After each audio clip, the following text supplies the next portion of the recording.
Okay, hello friends. Good morning. Today we will discuss about active passive in simple present tense.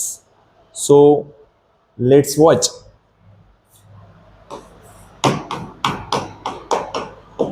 Active passive voice. And in active passive voice in simple present tense. Simple present tense. Simple present ટેન્સમાં આપણે કોઈ પણ active વાક્ય હોય તો એનું આપણે passive કઈ રીતે બનાવી શકીએ એના વિશે આપણે જોઈએ આજે. તો સિમ્પલ પ્રેઝન્ટ ટેન્સનો પહેલા તો what is the formula of simple present tense active? So S plus V1 plus O and passive O plus M is R plus V3 plus by plus S. This is a formula of passive and this is formula of active. તો એક્ટિવનું સૂત્ર છે S plus V1 plus O. જ્યારે એક્ટિવમાંથી આપણે જ્યારે passive બનાવીએ તો એનું થશે O plus M is R plus V3 plus by plus S. Let's watch by example. ઉદાહરણ દ્વારા આપણે જોઈએ.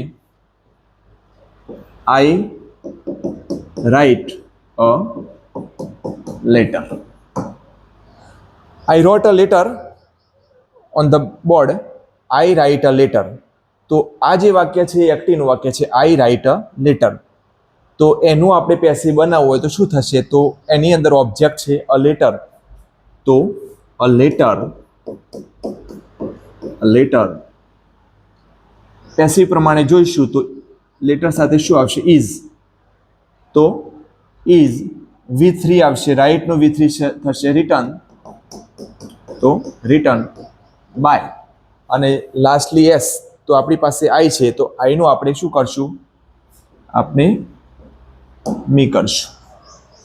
તો a letter is written by me. એનું આપણે કોઈ ઇન્ટ્રોગેટિવ જોઈએ કે does he write a letter? Does he write a letter? તો આ વાક્ય છે simple present tense. Does he write a letter? This is active sentence. So in passive બનાવવું છે તો ઇન્ટ્રોગેટિવ છે એટલા માટે આપણે સૌથી પહેલાં એમાં કર્મ શું છે? તો અ લેટર. તો લેટર સાથે શું આવશે? તો એમિઝારમાંથી આવશે ઇઝ. તો is a letter return by him.